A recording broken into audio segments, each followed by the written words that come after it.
What is going on, everybody? Welcome back to another episode of the HnH Podcast. My name is Jose Fazim Rana, and I'm joined by none other than my younger brother, Hamza Rana. We ask that you guys please like, comment, and subscribe on this video and our past videos as well. Please join us on this journey. We really appreciate all the support you guys have given us the last couple videos, and we're back at it again. Hamza, how you doing, bro? We're doing good. We're out here. We're grinding every day. Well, not every day. Well, once a week. Once a week. Yeah, once a week.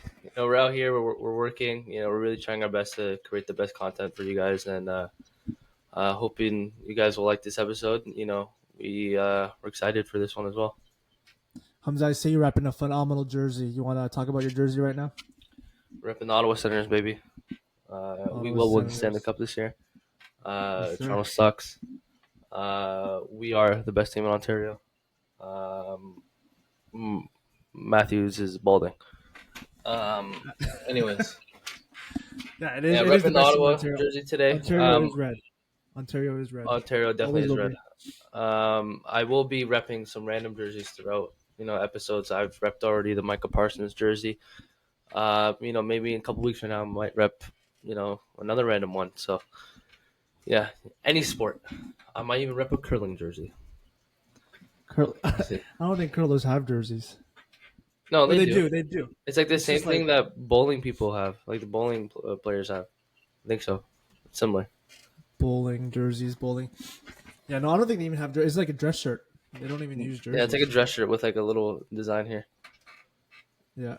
Would you be good at curling if you actually tried it? I've tried curling. I've tried curling a couple times in high school. I was pretty good. Though. Although, just like it was like a club thing. We went and had like a couple field trips. Not field trips, but like it was a part of our gym class. Yeah. So we went there twice. Surprisingly, I was very sore after getting down in that position and gliding on the ice. Yeah. I was sore. But yeah, I know you haven't tried curling, right? I think I did it once in elementary school. I don't remember, but we did it like in the gym floor with like it was a little slippery the thing. wheels. Yeah, with the wheels. Yeah, I wasn't slippery. Yeah, I think I did it in elementary school. I don't think we did it the way you're supposed to do it, but I don't know. I've always imagined myself like if someone did curling, they actually got to be kind of flexible. Because if you're in that position for so long, you're gonna be tight, bro, in your legs. 100%. Okay, this is completely off topic, and we'll get to the content later. But what is your number one favorite? What was your favorite gym sport? Like gym activity that you guys did in gym class? That's actually a great question. Dodgeball is always a classic. Can't go wrong with dodgeball. But I think my favorite gym game was probably board and ball. Board and ball. What's that? Board and ball it's handball with the hockey nets. You can only take 3 steps, and then you have to bounce it on the floor before it hits the net. Yeah. But there was a whole tournament we did in elementary school. We went all the way to we lost in like the semifinals or something, but it was pretty cool. That was definitely my favorite one. Do you ever play pinball? Like it's where the pinball. It's when there's 4 pins behind, and it's like dodgeball. And the way you can win is you eliminate everyone in dodgeball, or you knock out the pins in the back. Knock out the pins. Yeah. That one too. That was always fun. You do the one with like the hula hoops, and they would build like a little galaxy thing. You have to knock that down. I have no idea what you're talking about. Yeah. Good times. Simple times. That's crazy. Okay. So, on to the podcast. We'll lock in there.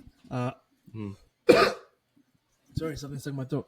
Okay, on to the podcast. So, there was a documentary that dropped just 2 days ago, the Dallas Cowboys documentary. Did you have a chance to actually to watch that, or did you not yet? Yeah, I'm halfway through the second episode right now. Okay. I'm at the part where, spoiler alert, where Troy Aikman is coming back from injury. Okay, yeah, that's not bad. There. Yeah, I don't want to call it. Just to call it a spoiler, but he's coming back from injury. I forget the guy who came in, number 7, the quarterback after the Washington during the Washington game. Steve Berlin. Steve Berlin, yeah. He came in and they beat Washington, and then a couple like minutes after there, and then what's it called? Troy Aikman came back from a knee injury, so that's Yeah. where we're about right now. So for the people watching and have no idea what we're talking about, there was a documentary that just dropped.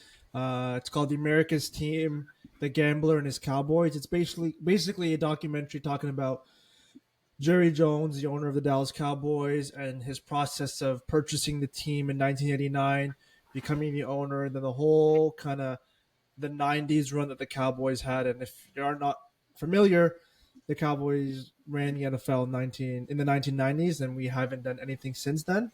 Mm-hmm. Watching that, I'm on episode 5 right now, and watching that documentary is making me feel like we should have been born in the 90s Yeah. because the Cowboys were phenomenal in 1992, 93. They kind of ran the league. Mm-hmm. And then they took a break and then went back again in 1995. And yes, we haven't been back since then, but it was pretty cool because you hear stories a lot of the times of like what happened, but now you're kind of behind the scenes seeing the players talk about it and the whole drama with Jimmy Johnson and Jerry Jones. I think it's pretty cool. But yeah, what were your thoughts like on episode 1 or 2? Like, The hell is? Okay, what the? I leave pause the freaking white background too. I have to watch this long ass ad now, so you have to wait. what's happening? Okay, I'll keep this. This has been a rough start. The episode. This has been a rough start. Well, it's like I can't skip it. It's a 51-second ad, and I can't skip. Well, turn down the volume. Okay, then put your lighting back on. This is a crazy start to the pod.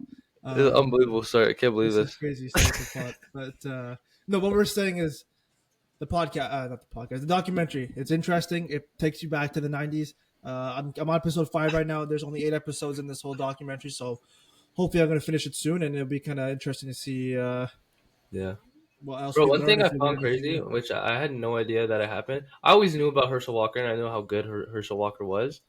Yeah. But the deal where they traded him mid-season for 5 random players, Yeah. and then they eventually turned the 5 players into draft picks, and then that's how they got Emmitt Smith. Dude, that was Yeah. crazy. Dude, I had no idea that they traded him mid-season. I thought he signed elsewhere, but no idea that Yeah. happened. No, That's crazy. it's interesting. And Emmitt Smith. Anyway, they do a really good job. I don't think you need to watch football or understand the Cowboys to find that documentary interesting. I think even if you're interested in documentaries, it's pretty cool. So I highly recommend watching that. It dropped a couple days ago. So, yeah. Yeah. Anything else comes up about the doc, or you want to move on to the next topic? No, actually, yeah, dude. Even back in the day, before, I know the team was still bad when Jerry first bought them, but like I thought at one point Jerry Jones was actually liked, but this guy like he was always hated. I thought there was a He stage where was. people actually, like I like our new owner Jerry Jones. Dude, this guy's been hated. They've Yeah, been it's because getting hated. the first thing he did was let go of legendary coach Tom Landry, and Yeah, then brought in his best friend Jimmy Johnson, and the fan base at that time was obviously pretty pissed. yeah, And from Arkansas, they thought that he was going to take the team to Arkansas. So whatever. Long story short, it's an interesting doc, and yeah. But Hamza, there was some news earlier today about. I want to get your thoughts on this. Daniel Jones has been named the starting quarterback for the Indianapolis Colts. mm-hmm. Indianapolis Colts over Anthony Richardson. Yeah. Does that come as a surprise to you, or were you expecting that? I know because you're a big Anthony Richardson guy. So, what are your thoughts on the whole situation? I wouldn't necessarily say that I'm surprised about it. I kind of had a feeling that this was gonna happen eventually after Anthony Richardson's poor performances that he's been showing over the last 2 years. He has shown flashes, I will say. Anthony Richardson has shown flashes, and I was very, very high on him in college. You know, turn the tape on in college. Anthony Richardson was a monster. Like he was really representing the 15 at Florida. You know, when a quarterback wears 15 at University of Florida, that means you're usually good. And Anthony Richardson was that guy. He was a fourth overall pick. And he just hasn't really been the same guy ever since coming into the NFL. And I don't necessarily want to say that it's completely his fault. I think injuries have definitely played a factor in this. But I will say though, the trend of quarterbacks getting benched and then eventually getting their job back has been a good thing. One of the Yes. biggest stories from last year was Andy Dalton starting over at Carolina, starting over Bryce Young, and then Bryce Young came back, and he's after the second half of the season, Bryce Young was playing really good football, and Mm. I think if they can do that, have Daniel Jones play for a bit, and then have Anthony Richardson come in, really, let that sit in. I was the guy at first. Now, I'm being backed up, and I think it could be a good. I think down the run. I think in the future this will be good for Anthony Richardson. Yeah, I think I was reading a little bit of some articles today and listening to what people were saying, and I think the biggest thing is that Anthony Richardson hasn't really been available. He missed. I think he's only played 19 of 34 games since he's been a Mhm. part of the Indianapolis Colts. So that's only 15 games that he's actually played. And then if you remember last year, something we've never seen before was against the Houston Texans when he asked to sub out of the game. Like as a quarterback, that's something you never Yeah. do. So I think there's more than just training camp and stuff like that. I think it's been something that's been growing for at least a year now. Hmm. And like you said, Anthony Richardson hasn't really proven that he can play, and injuries is a big part of that. So why not start with Daniel Jones, who's been a starting quarterback for the Giants and has experience playing? So, uh, I don't think it'll be too long though. I think maybe he'll get a chance somewhat in like week 6 or week 7, but we'll Hmm. see what Daniel Jones does if he takes away and runs with this, or um, do you think this is the end of AR in Indianapolis, or I don't think so. I've seen a lot of rumors of potential trade candidates for Anthony Richardson. I think probably the most famous one or popular one, whatever, is the Steelers. But I think the Steelers have Will Howard if they really like him. But um, no, I don't think it's the end for Anthony Richardson in Indianapolis. I don't want to overreact because people did the same thing with Bryce Young last year. That Bryce Young's gonna be the biggest bust we've seen since I don't even know remember since Russell, the old LSU quarterback that got drafted to the Raiders. What was his name? Marcus Russell? I think LaMarcus Russell, something like that. I'd be They were so bad if it's not him. I think it's him. like something like that, something Russell. Yeah, you keep talking. Yeah, Yeah, so they were comparing Bryce Young to that. I think give Anthony Richardson time. Also, one thing we also have to play in is that dude, he's like very young. He's it's only Jamarcus Russell. Jamarcus Russell. Yeah, There you go. Yeah, there you go. But yeah, Anthony Richardson, he's very young. He's 23 years old, I think. He yeah, still has lots of time. There's still lots of development in his career, and I wouldn't personally overreact. I think this will be a good learning lesson for Anthony Richardson. I think eventually, he'll bounce back and play some good football later on. for sure. And other news was Joe Flacco getting at least the Mhm. title for the starting quarterback job in Cleveland. Does that come as a surprise to you? Because personally, I think it was going to happen. I think we all knew that Joe Flacco was going to get that opportunity to start just because of his experience and the Mhm. fact that Shador and Dylan Gabriel are a little younger. Not a little younger. They're literally rookies, and Kenny Pickett is Kenny Pickett. So yeah, I think Joe Flacco him starting is not a surprise. But Mhm. do you think we'll see Shador or Dylan Gabriel early on, or how do you see that unfolding? I can see Flacco being the quarterback for actually quite a while, unless God forbid, any injuries happen. Yeah, I can see Flacco being the guy for a majority of the season. Also, dude, Joe Flacco, like he's actually not a bad quarterback. He's been no, he's good. playing like some solid football over the last like 2 years.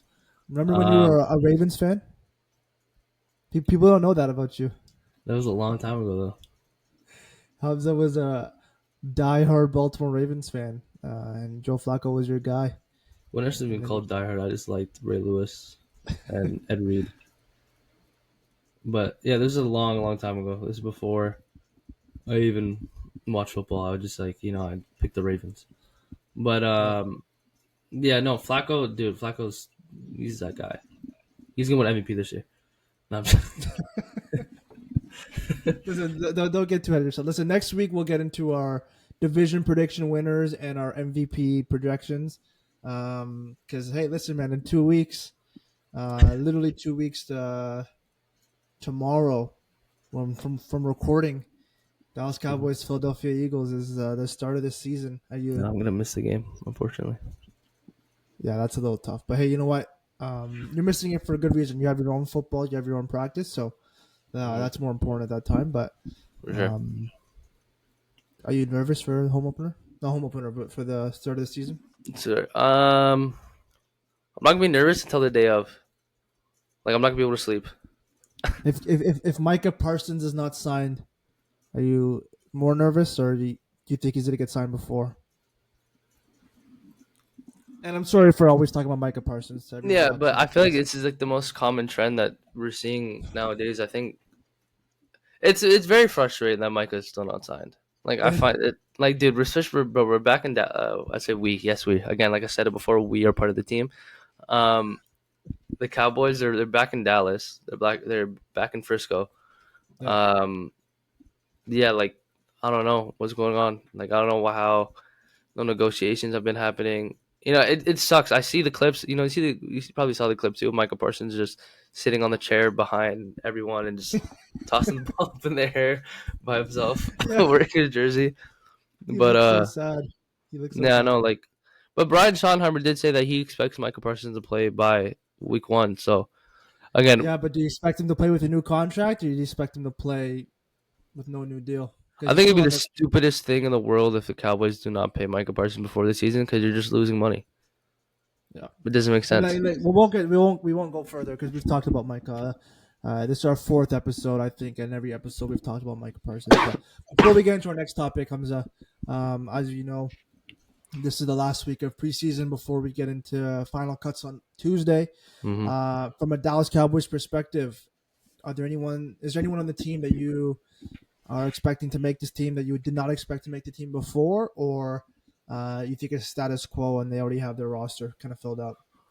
Um, I think the one that a lot of the Cowboys fans are talking about right now is James Houston. He's been playing very well. Yeah. Um, out of where he got drafted to Detroit, he was a 6th round pick, and then he got traded to Cleveland last year, and then the Cowboys picked him up. Actually, not long ago, a couple weeks ago. Yeah, he's been playing very well. He's very twitchy as a defensive end, which is something you always love to see. He is also very strong too. You saw the clip of him bulldozing that one tackle, then almost I think he got the sack from Cooper Rush or hit Cooper Rush after the play.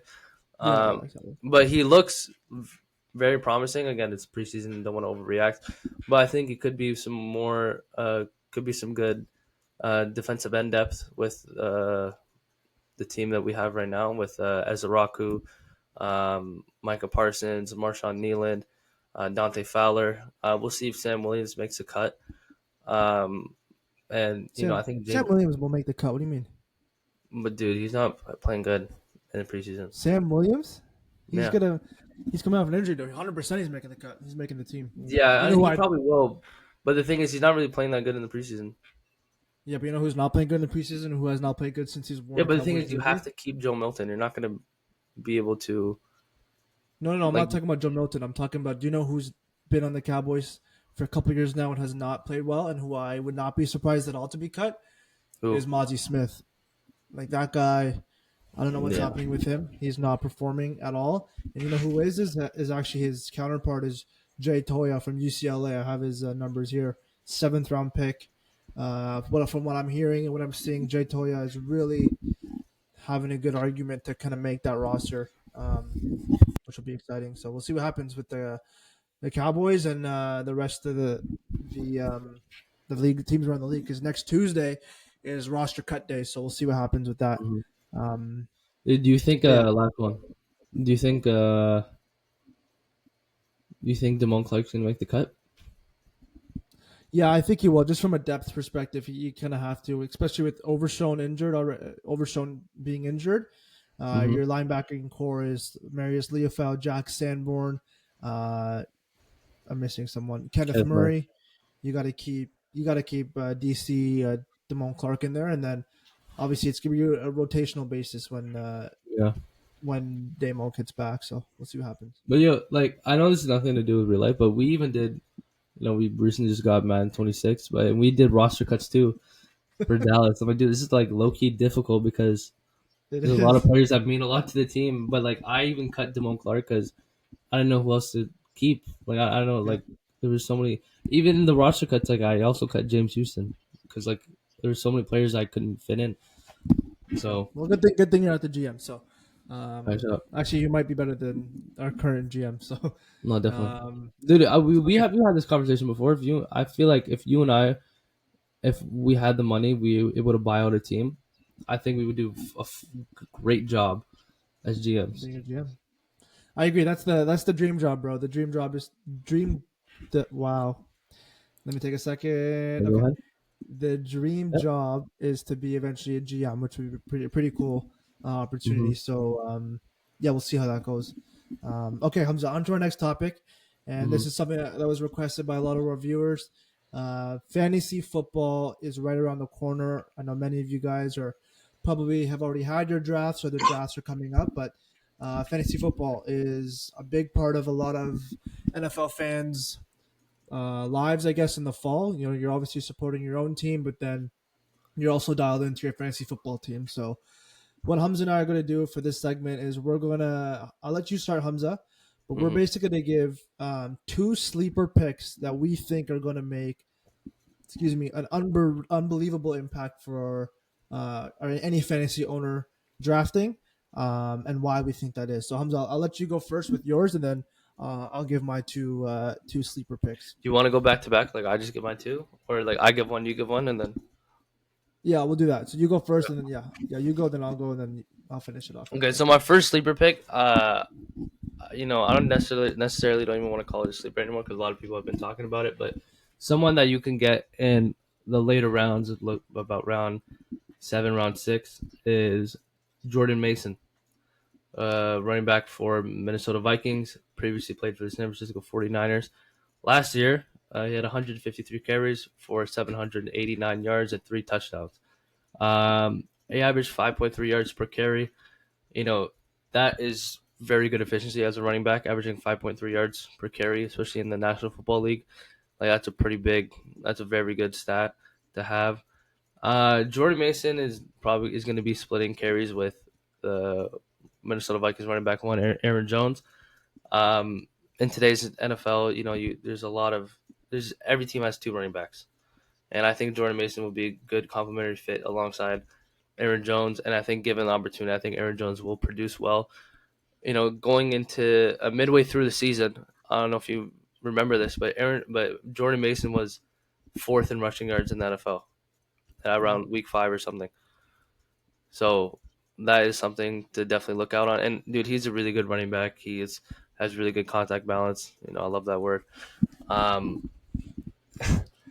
but yeah, Jordan Mason is definitely going to be a sleeper, someone that you can get later on in the draft. Um, yeah, Jordan Mason. All right, Keep a name on that. I Keep a like name that. on that. Jordan Keep Mason's a lookout on that. Yeah. keep a lookout. Okay. Okay, my first. So that's a good one. Jordan Mason's great. My two sleepers. I'll go first. Both of them are rookies.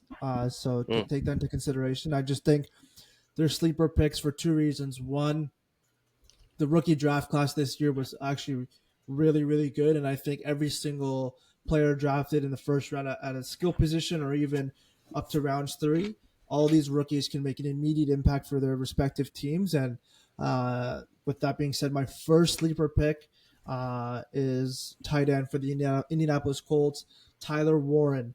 If you look at the trend that we've seen with tight ends the last couple of years, rookie tight ends, that is, remember a couple years ago, Sam Laporta. Hamza, you good?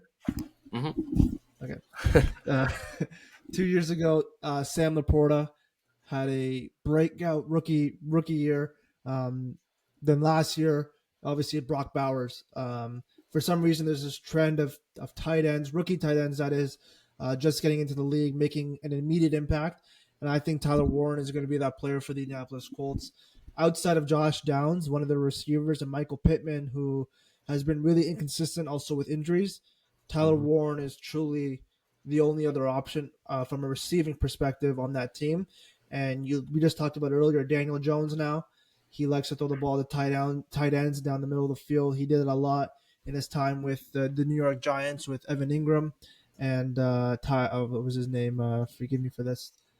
Darren Waller for a little bit in New York. So I just think that complementing with a guy like Tyler Warren, a dynamic, fast, he has sure hands, red zone threat. Tyler Warren is a guy that you can draft maybe in rounds after the first two tight ends fall, so like the Kelce's and the Mark Andrews. I think Tyler Warren is right there for you to take in between rounds 7 and 10. So I think that's one of my biggest sleepers for sure.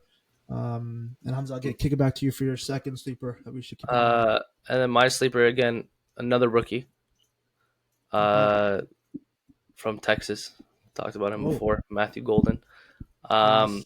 Matthew Golden is bound to have a good year for the Green Bay Packers. Right now in camp, he's looking like the wide receiver one over Jaden Reed. And also there's some rumors going around that Romeo Doubs might be on his way out. So again, clearing up more space for Matthew Golden. Last season, Matthew Golden at Texas had 58 catches for 987 yards and 9 touchdowns. He really stepped up big coming up, being the wide receiver one. When Isaiah Bond went down, I think I've already said that before. He has 4.29 speed. You know, some people say, oh, he doesn't look like in game that he has 4.29 speed, but I'm telling you, when you turn on the film, you see how good Matthew Golden is and his ability to create separation, and he has very underrated hands. Also, in my opinion, he's the best, and I don't think he's close. He's the best route runner in this draft class. This guy creates so much separation. There's actually a stat here that he on PFF he had a 74.8 grade and averaged 2.51 yards per route against zone coverage last season in Wow. college football. So I think Matthew Golden will be that guy for the Packers. Also, forgot to mention that also Christian Watson is hurt and he's expected to miss significant time. So it's just clearly showing the path of him being a wide receiver one. I think everything's there for him. I think Matthew Golden is a sleeper pick. I think you can get him probably around the round 5 to round 8. Maybe not round 8, maybe like round 7. Yeah, Matthew Golden is going to be that guy. I'm telling you, I think he's going to. I said it before in the first episode. I think he's going to win Rookie of the Year, Offensive Rookie of the Year. So Matthew I Golden. like that. That's a great pick. Okay, so my final sleeper, my second sleeper, also a rookie, as I mentioned, I had 2. Also a wide receiver. This player you can easily pick in your last round of your fantasy football draft. I've done about 40 mock drafts on sleeper on sleeper, and this player is always available in the last 2 rounds. And I think it's criminal that he's available at that time because he is on the projection to be a wide receiver 1 for this team, just as much as Matthew Golden is for the Green Bay Packers. That is Kyle Williams, wide receiver out of Washington State, and player for the New England Patriots. And if you're a little confused as to why I'm saying he can be on the projection for a wide receiver 1, is Stephon Diggs. Yes, he's a great receiver, but he's a little older now, coming off an injury last year. I don't know if he's able to attract the ball the same way he once did in Buffalo and in Houston and obviously in Minnesota. Kyle Williams has phenomenal speed. Drake May will have Stephon Diggs on one end and Kyle Williams on the other. I think it's just a great compliment. Kyle Williams is fast. As I just mentioned, he has great speed. And the value that you're going to get this guy late in your draft is going to be great. And Drake May, I think this is a topic for another discussion, but I think Drake May is bound to have a great year this year just because of the weapons around him. And Travion Henderson, we talked about. Hunter Henry, our veteran tight end, and obviously Kyle Williams now too as a wide receiver who is sharing wide receiver room with a guy who's injury prone and Stephon Diggs. So Yeah, Kyle Williams is my second sleeper. yeah, and that's a guy you can get like literally probably like in your last pick. Like Like literally every the mock last draft I've done, like he goes undrafted. That you can get this, you can get that guy late. 100%. Yeah. Yeah, so we have our. Are you excited for our fantasy? We're in one league for people wondering. Hamza and I are in our family fantasy football league, so we got our cousins and our uncles in that league. So are you excited for that? I know last year you had a disappointing year, Hamza. Yeah, last year was definitely disappointing. I think we should tell everyone why it was disappointing because on how the draft actually happened. Sure. Why don't you tell? So basically, what happened last year? We did a draft order. I was actually pick number 7. We did a draft order posted. Where draft starts at 8 o'clock. I was supposed to be pick number 7, and then literally 10 minutes before, they're like, we might have to keep the same. Our commissioner actually he forgot to set the order about 10 minutes before the draft. I'm not gonna say names of who our commissioner is, but you could take a guess of who I'm looking at. Yeah, what's over there? He forgot to set the order, so I got pick number 1 without without me knowing. I was taking a shower, I just came back from practice, I was exhausted. I got pick number 1. I originally was going to pick CeeDee Lamb. That was gonna be my number 1 pick, but then I'm in the shower. On the door, your pick's on. Your pick's on. Your pick's on. I'm in the shower. I'm like exhausted. I'm in the shower. He's banging on the door, and I auto draft Christian McCaffrey. Which at the time I wasn't too upset with it because it was 1A 1B. You either pick CeeDee Lamb or you pick Christian McCaffrey. So I was okay with that. But that kind of ruined my entire draft for my other league. Even though I'm not complaining, I won my other league. Because I also had the number 1 pick in my other league. So I kind of mirrored my teams last year. So I also picked McCaffrey in the first round. And eventually, in the season, I was able to fleece my way out of it. I was able to trade away McCaffrey for Justin Jefferson. And that was when the reports were saying McCaffrey was going to be back. In like week 3, I traded McCaffrey after week 1. So, yeah, very disappointing last year. But this year, pick number 9, you're pick number 10. We're going to do a nice little back and forth. See the first one who's going to pick George Pickens. That's going to be fun. And yeah. So last year, I'll just say that was my fault with the draft order. That was I take full responsibility for that. But everyone was in the same boat. It wasn't just you. So you just had to adjust, and you clearly did not adjust as good as other people in the league. So that's your fault. And yeah, just learn how to play through adversity. You didn't do that. So that's all good. But yeah, this is my year. Last year I lost in the finals. This has to be my year this year. So also I think we should put in my second year in fantasy football when I made the finals. I actually beat you. Jamar Chase put up like 56 points that game. Yeah, you did beat me. If Jamar Chase did not put up 58 points, I would have won. That's quite literally exactly what happened. But he did though, right? He did right. So it's all good. Okay. Into our final segment, Hamza. A lot of people's favorites is our QB spotlight. We obviously went over a QB spotlight last week with our first guest, Miles Gibbon. And man, I don't know how I keep messing up the last name. So he went over Aaron Rodgers. Hamza, do you want to go first today for your spotlight, or do you want me to go first? Yeah, I don't mind going first.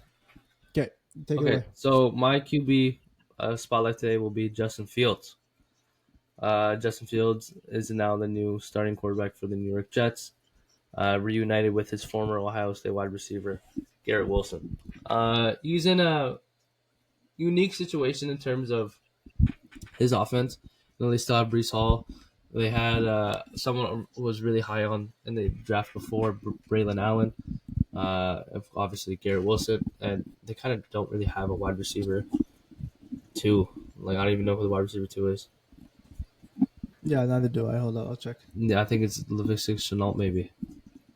Keep talking though. Yeah, I'll find it. But yeah, they also drafted. I think someone who would benefit a lot. I think Justin Fields would benefit a lot from this guy is Mason Taylor, tight end out of LSU that they drafted this year.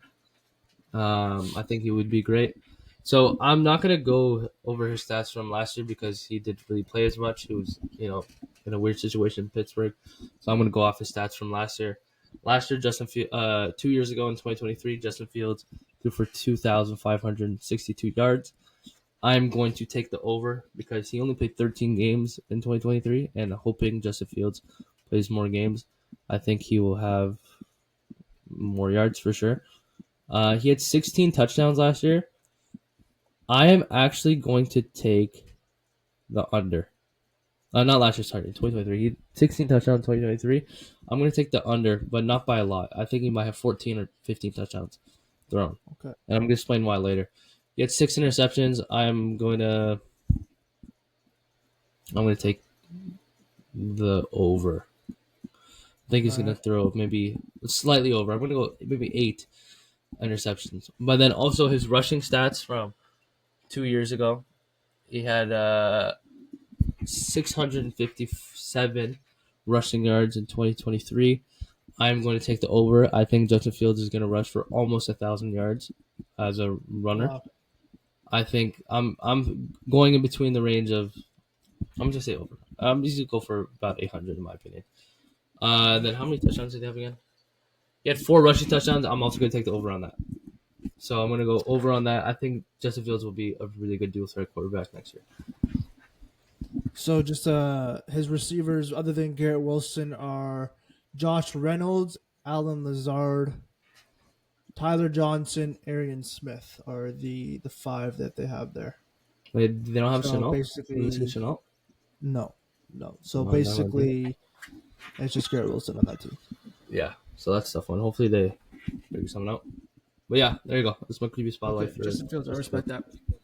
Okay, my QB spotlight for this episode is going to be the number 1 overall pick in last year's draft, Caleb Williams. And Caleb Williams had a pretty decent rookie year, just about 3,541 yards, 20 touchdowns, and just 6 interceptions, with a QBR of 87.8. I think Caleb Williams in for a phenomenal second year. In large part because of the acquisition of Ben Johnson, former offensive coordinator for the Detroit Lions, now head coach and play caller for the Chicago Bears. I think his offense and his ability to be dynamic in the play action game, creating space for players like DJ Moore, Luther Burden, their tight end Loveland, and obviously DeAndre Swift out of the backfield. I think we saw a lot of that last year with Detroit, and we saw everyone kind of have really good years, and Jared Goff is the beneficiary of that.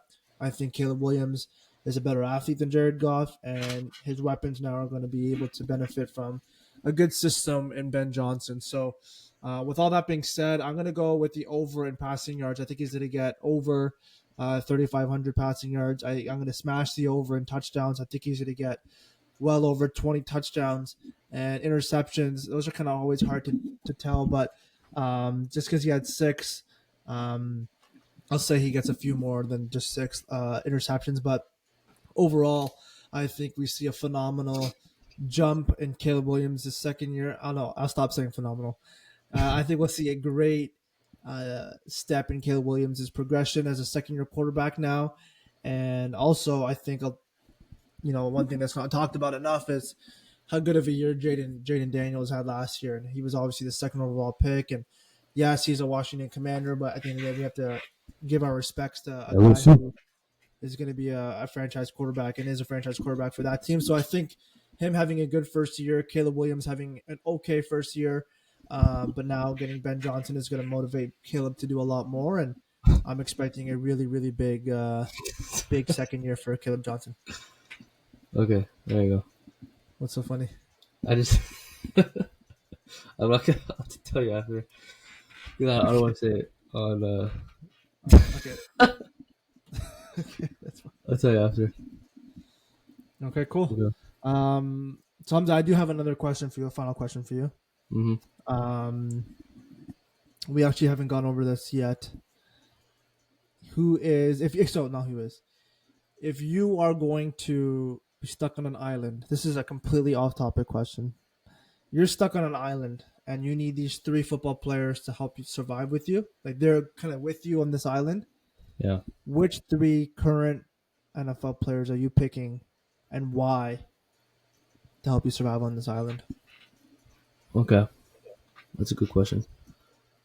And shout out Dude Perfect, because Dude Perfect used to do these kind of questions Yeah. a long time ago, so that's where I kind of got it from. I'm going to go with Kirk Cousins as one of them. Kirk Cousins is a very smart quarterback. Why was that so funny? Okay. Kirk Cousins, all Cousins right. is smart. He's a very smart guy. I think Cousins has really good like practical skills. Yeah. Um, Cousins is definitely one of them. I need a guy to, you know, to be able to build some stuff. Uh, I'm gonna go with Penei Sewell. He's from. Listen, Penei Sewell is Samoan. You know, he has a dog in him. You know, Penei Sewell. You know, I think, yeah, Penei Sewell is one of them. And then my last one, I'm gonna go with. I need someone that's gonna be funny. Uh, Why do you need? I guess you need. You're saying you need humor in these type of situations. yeah, I need a little bit of humor because I have this brains with Kirk Cousins. I have, Okay. you know, the protector of the land and Penei Sewell, and then someone that's be funny, like someone who I would love to be like in a conversation with. Um, Probably George Pickens. I'll put Pickens. Okay. I'll put Pickens.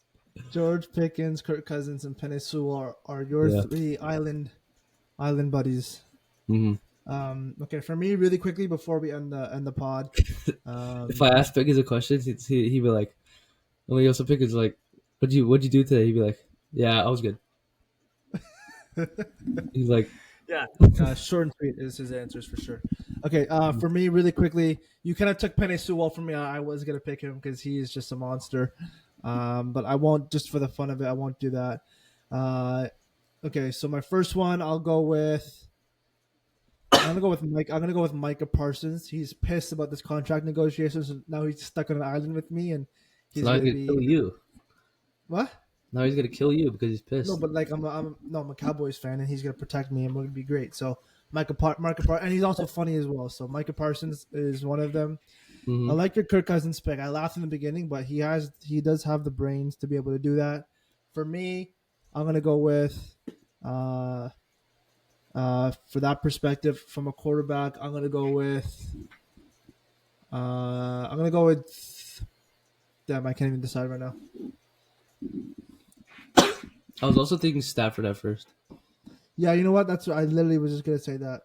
Mm-hmm. I might go Matthew Stafford. He has been playing through a lot of injuries in his career. If something happens to us on this island, he's gonna bounce back and he's gonna be ready to go. He'll be that Yeah. leader, Matthew Stafford. I think I'm gonna go with him. So Micah, Matthew Stafford, and the other one I'm gonna go with is I need like another guy who's just gonna cause havoc in case something happened. Okay, you know what? I'm gonna go Fred Warner. I know he's on the Mm. San Francisco 49ers, and we don't really like them. But He's a dog I'm gonna though. go Fred Warner. Also, honorable mention the Bosa brothers. They would be great helps in this island situation. Yes, sir. It'd be funny. Both Bosa brothers. Both brothers would be crazy. Yeah. All right, Hamza. One final thing before we end this podcast: What's up? green grapes or regular grapes or red grapes, whatever. Okay, green grapes or regular grapes? Like the orange ones? Oh, not orange ones. Sorry. So, I don't know. No, you said orange grapes. I'm still thinking about the Orange orange Crush crush and and orange Fanta Fanta? thing. My bad. Okay, green grapes or regular grapes? I like green grapes. Yeah, same here. There you go. We finally agree. Okay, we agree. Okay, Mhm. we need to find another thing that we disagree on and have people vote on that too. Because How about you talk about Toronto water? well, that's for another episode. That's another episode. What else? What's another one? How about Oh, Hamza. mm. Really quickly before we end, a what are your thoughts on the UFC fight that happened this past weekend? Oh, yeah. Oh, Okay, let's talk about that, dude. Hamza really quickly. Chimaev. We don't got much time, but really quickly. I'll do really quickly. Hamza Chimaev is going to be the champion of the middleweight division for a very long time. There's going to be not a single person that's going to be able to stop that guy. You cannot out wrestle him. Yep. Dude, he just just bullying Duplessis the entire fight. He was just holding him. He kept like giving the little shots in his freaking face. Dude, it was complete domination by Hamza Chimaev. He dominated every single round. 100%. And I feel bad. We should have brought this up earlier in our podcast, but that fight was people want to boo and people want to get mad at his style of fighting. Listen, if it ain't broke, don't fix it, and that is his style of fighting. You can either grapple or you can either strike, and Hamza is one of, if not the greatest wrestling grappling fighters we have in the UFC. Why not use that to your advantage? And he absolutely dogged DDP in every single one of those rounds. It was embarrassing to watch, but Hamza does what Hamza does, and he's a champion, and he's gonna be a champion for a very, very long time. So I was really happy. Now, what if that. this happens? And I've mentioned this before. Don't say it. But if this fight were to happen, this would be probably a hot take. This would be bigger than McGregor and Khabib. For us, maybe, but like. No. I want you to think about it the way of these fighters and the way that they fight and how good they are. And it's people that you would never think would lose a fight moving on. I know. If Islam Makhachev and Hamza Chimaev were to fight at 170, well, Islam will beat Jack Maladena, or whatever the hell you say his name, JDM. Islam will destroy him. He will win the 170 belt. And Hamza did say he wants to go for the 3 belts. He wants to go for the light heavyweight. He wants to go for the welterweight. If that fight were to happen, I have no idea who would win that fight. Generally, no clue. Damn, that's great. I don't even know either. We'll have listen. What we'll do is we'll have another next week's episode. We'll do a little bit more of a deeper dive on some UFC and some other sports like WWE as well. We're obviously massive WWE fans. John Cena on his last 4 months of his tour of his career, and obviously Hamza's wearing a phenomenal. I said phenomenal. I do not care. He's wearing a phenomenal hockey Sens jersey. We are massive Ottawa Senators fans here, so we will have some more Sens content out and some NHL content in our sports segment. That's going to be a new segment, but it's going to be a fun one for sure. So, okay, Hamza, just want to close it out for us. It was an interesting episode. We appreciate you guys stayed this long, but for sure, Hamza, you want to take us? Anyways, we appreciate everyone for staying this long. Hopefully, you guys did. If you did, please like and subscribe and follow us at the HnH Podcast on Instagram and TikTok. Also, don't forget to share this video. We love the support. We appreciate you guys, and we'll see you guys next week. Appreciate it. Thank you.